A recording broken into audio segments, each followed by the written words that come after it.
Identity alone is not enough.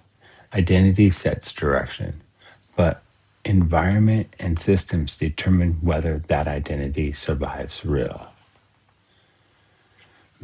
People try to live a new identity inside an old environment, and this is burnout.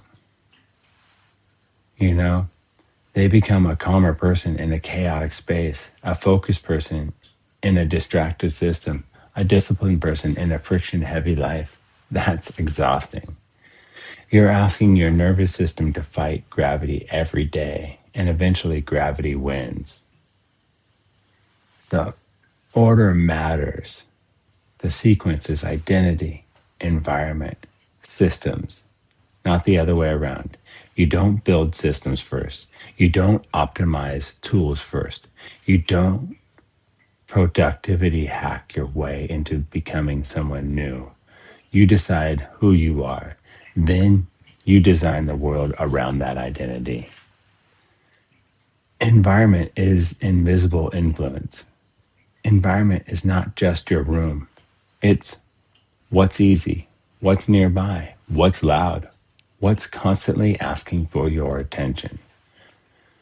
Your environment is always voting on who you become. And here's the truth most people don't want to hear: your environment is stronger than your intentions. Ouch. If the environment stays the same, the old identity will quietly return. Don't ask, am I strong enough? Or, that's the wrong question. The right question is this environment aligned with who I say I am? A powerful person doesn't rely on willpower. They reduce friction. They make the right behavior easy and the wrong behavior inconvenient. That's not weakness, that's wisdom. Systems. Let's talk systems. Systems are just repeated environment. A system is not complicated. It's not an app.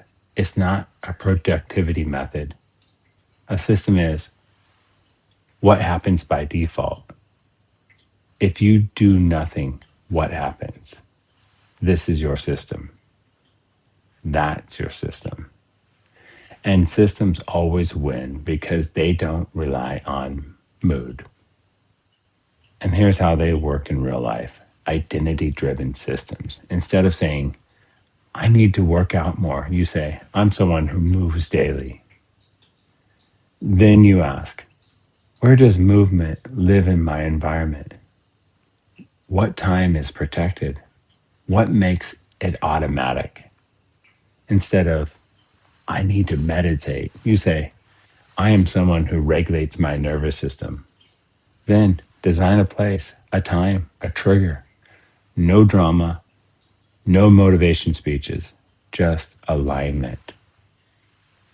Your nervous system wants predictability, familiar cues, clear rhythms, low decision load. And that's why systems work. They remove choice. And when choice is removed, consistency appears. People say, I was doing so good that I fell off. No, you didn't fall off. You returned to the system that was still running underneath. That's not a character flaw. That's the architecture. One simple audit. Ask yourself, who am I choosing to be? Does my environment support that? What happens by default if I do nothing? Then change one thing, remove one friction, add one support, shift one trigger.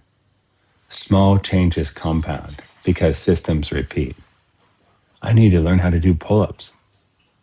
I need to be better at pull ups. You know what?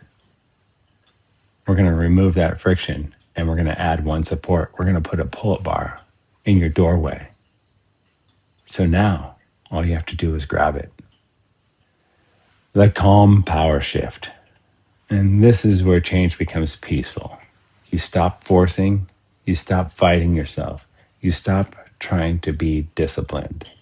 You design a life where discipline is unnecessary because the system carries you. Leverage gets you to decide. Identity tells you who you are. Environment shapes your behavior. Systems make it automatic. This is not self improvement. This is self design.